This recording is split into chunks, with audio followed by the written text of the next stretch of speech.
আমাদেরও লজ্জায় মুখ লুকানোর কোনো জায়গা খুঁজে পাওয়া যায় না।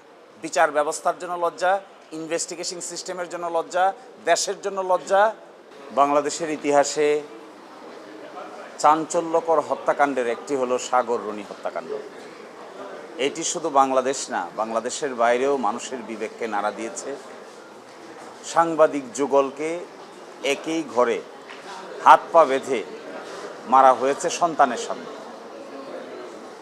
কিন্তু আজ প্রায় 14 বছর হয়ে গেল, তার কোনো রহস্য আমাদের দেশের আইনশৃঙ্খলা বাহিনী উদ্ঘাটন করতে পারছে না। আমার বিবেচনায় এর চাইতে বড় ফেইলিয়ার এবং ব্যর্থতা জগতে আর দ্বিতীয়টি থাকতে পারে না। যে কারণেই হোক, আমাদের দেশের অপরিপক্কতা অথবা ইনভেস্টিগেশন এজেন্সির অদক্ষতা অথবা পলিটিক্যাল ইনফ্লুয়েন্স, যে কারণকে আমরা দায়ী করি না কেন, ফ্যাক্ট হলো এই রহস্য উদ্ঘাটন আজও তারা করতে পারে নাই। তৃতীয়বার টাস্কফোর্স গঠন করার পরে যে সময় নেওয়া হয়েছে, আজকে এসে তারা রিপোর্ট দিয়ে বলছেন যে আরও অমুক অমুক অমুক অমুককে জিজ্ঞাসা করতে হবে। যাদেরকে জিজ্ঞাসা করতে হবে তারা বলছেন তাদেরকে আসলে জিজ্ঞাসা করা সম্ভব না, কারণ তারা মিসিং, তারা দেশে নাই, তাদেরকে খুঁজে পাচ্ছেন না। আমরা আপনারা সবাই তাদের নাম জানি। পট পরিবর্তনের পরে যে লোকগুলোর সঙ্গে তারা কথা বলবেন বলে ইন্ডিকেট করেছেন প্রোগ্রেস রিপোর্টে, সেই লোকগুলো বাংলাদেশের জুরিসডিকশনের মধ্যে আর নাই। তাহলে কি তদন্তের রেজাল্ট ততক্ষণ হবে না যতক্ষণ পর্যন্ত তাদের পাওয়া যাবে না? যাদের কথা তারা এখানে বলছেন, তারা তৎকালীন হোম মিনিস্টারের সঙ্গে তারা কথা বলতে চান, তৎকালীন আইজিপির সঙ্গে তারা কথা বলতে চান, তৎকালীন র্যাবের ডিজির সঙ্গে তারা কথা বলতে চান, তৎকালীন একজন আপনাদেরই একজন বিখ্যাত সাংবাদিকের সঙ্গে তারা কথা বলতে চান। এই যে কথা বলতে চান, তারা তো মিসিং, তারা তো নাই, তারা তো বাংলাদেশের সীমার মধ্যে নাই। এবং 4-5টা জায়গায় তারা কতগুলো না না না না বলেছেন, তার সবটুকু আমি এখন বলতে পারছি না।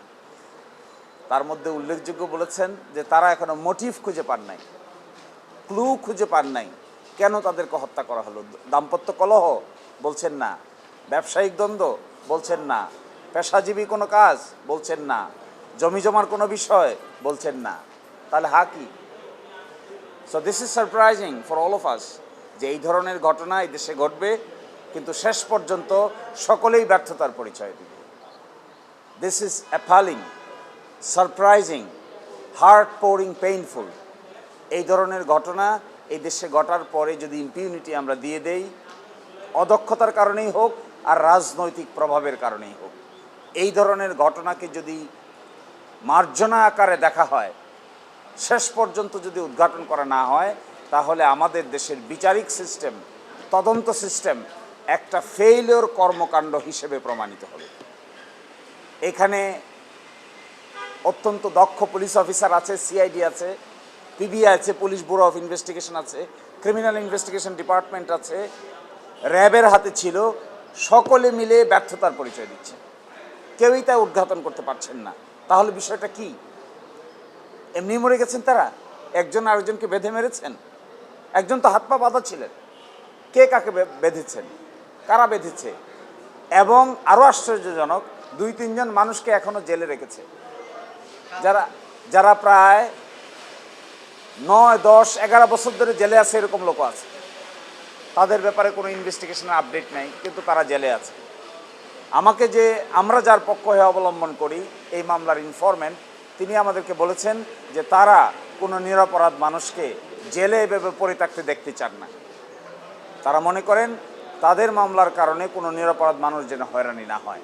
কিন্তু এই যে উদ্ঘাটন করতে পারছেন না, এই জন্য দে আর ভেরি অ্যাংশাস, উদ্বিগ্ন এবং অনেকটা হতাশ। এই অর্থে হতাশ যে তাহলে কি আর বিচার পাওয়া গেল না? আজকেও সন্তান ম্যাগ সে কল করে বলেছে যে তাহলে তারপরে কি, এরপরে কি?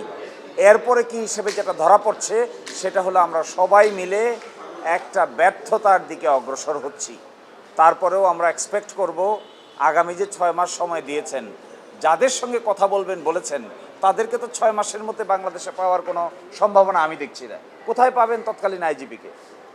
কোথায় পাবেন র্যাবের ডিজিকে? কোথায় পাবেন তৎকালীন হোম মিনিস্টারকে?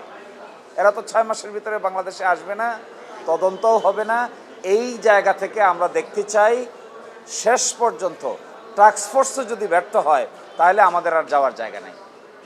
এত হাই পাওয়ারের 5 সদস্য বিশিষ্ট টাস্কফোর্স, তো আমাদের এক্সপেকটেশন থাকবে অ্যাটর্নি জেনারেলের অফিস আজকে তাদেরকে ডিফেন্ড করে যে বক্তব্য দিয়েছেন এটি তারা আগামী 6 মাসের ভিতরে কার্যে পরিণত করে দেখাবেন, তাহলে আমরা আশাবাদী হব। অন্যথায় হতাশা ছাড়া সামনে আর কিছুই বাকি নেই।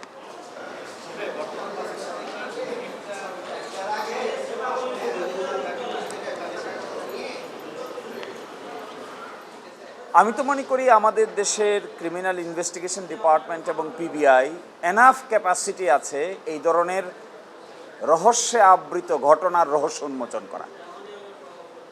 কিন্তু 14 বছরে প্রথম দিনগুলোতে আচ্ছা বুঝলাম পারেন নাই বিকজ অফ ইনফ্লুয়েন্স, কিন্তু মাঝখানে ইন্টারিম গভর্নমেন্ট থেকে শুরু করে এখন পর্যন্ত প্রায় 2 বছর সময় অতিক্রান্ত হতে যাচ্ছে, 3 বার সময় দিয়ে 18 মাস হতে যাচ্ছে।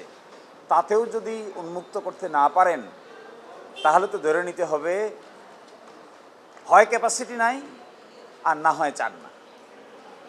এর দুটোর বাইরে আমি আর কোনো ব্যাখ্যা বিশ্লেষণ খুঁজে পাই না। আচ্ছা, এটা যদি না হয় তখন কি করবেন আপনারা? ইনভেস্টিগেশন যদি শেষ করতে না পারেন তাহলে যারা ইনভেস্টিগেশনের কাজের সঙ্গে যুক্ত আছেন, যাদের নেগলিজেন্স আমরা বুঝতে পারবো, তাদের বিরুদ্ধে ডিপার্টমেন্টাল প্রসিডিং ড্র করার দরখাস্ত দিব। আমি আগেই বলেছিলাম দেওয়ার, তারপরেও ইনফরমেন্ট একটু সহনশীল হতে চান। কিন্তু আমরা এর সঙ্গে যে বা যারা যখন ছিলেন, যে অবস্থায় ছিলেন, যারা র্যাবের কাছে নিয়েছেন, আপনারা সবাই জানেন র্যাব কোনো ইনভেস্টিগেশন এজেন্সি না। র্যাব কখনো ইনভেস্টিগেশন করে না। র্যাবের ইনভেস্টিগেশন কোনো ক্ষমতা নাই, কোনো অ্যাপারেটাস নাই, কোনো ম্যাটেরিয়ালস নাই, কিন্তু মামলাকে প্রথম 6 মাসেই র্যাবের কাছে পাঠানো হয়েছে। তো হাউ ফানি ইজ দিস? একটা ক্রিমিনাল ইনভেস্টিগেশন র্যাব করবে? ইনভেস্টিগেশন করবে তো সিআইডি অথবা পিবিআই। ওখান থেকে এখন এসে আমাদেরকে বলছেন যে অনেক এভিডেন্সেই তারা রিলেট করতে পারছেন না। কেন পারছেন না? দীর্ঘ সময়ের কারণে, সময় চলে গেছে, এখন আর রিলেট করতে পারেন না। আমরা নেগলিজেন্স যদি থাকে তাহলে we will file an application against them to take departmental proceeding against the concern police officer. এই আসামিগুলো কি 7 জন আছেন